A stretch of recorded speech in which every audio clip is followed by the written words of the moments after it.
So మన తెలంగాణ ప్రభుత్వం నిర్వహించే ఈ ప్రపంచ సుందరి పోటీలు ఇవి 72వ మిస్ వరల్డ్ కాంపిటీషన్స్.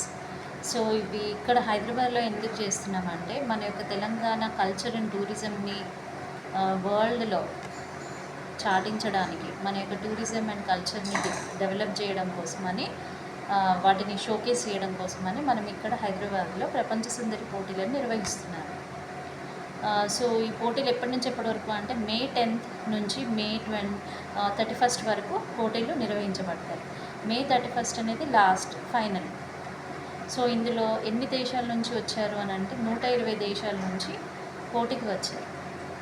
సో ఇన్ని దేశాల నుంచి కంటెస్టెంట్స్ని తీసుకోవడం జరిగింది.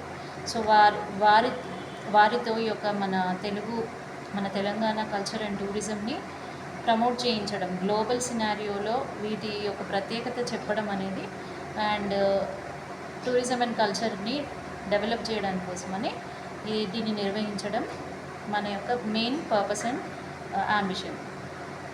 సో అండ్ ఇక్కడ ఈ యొక్క కంటెస్టెంట్స్ యొక్క 20 రోజులు కూడా వాళ్ళు గ్లోబల్ ఇష్యూస్ అనేటివి కూడా ప్రపంచం ముందుకు తీసుకురావడం జరుగుతుంది.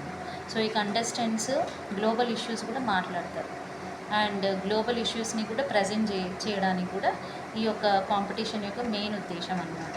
సో ఈ ప్రయోగం బాగుంది కదా. ఫస్ట్ టైం అంటే నేను చూసినంత వరకు ఫోకస్డ్గా ఉందంటే ఈ ఇయర్లో జరుగుతున్న మిస్ వరల్డ్ కాంపిటీషన్స్. ఇవి 72 మిస్ వరల్డ్ కాంపిటీషన్స్, అవి కూడా మన యొక్క హైదరాబాద్లో. So waiting to see who will become the miss world 2025. And also more than that, what is more important అంటే మన యొక్క కల్చర్ అండ్ ట్రెడిషన్ని ప్రపంచానికి చాటించడం అనేది, మన తెలుగు కల్చర్ని.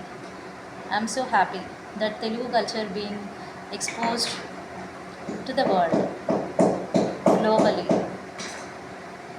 What is your opinion? Is it good, or are there any feedbacks or any comments from you?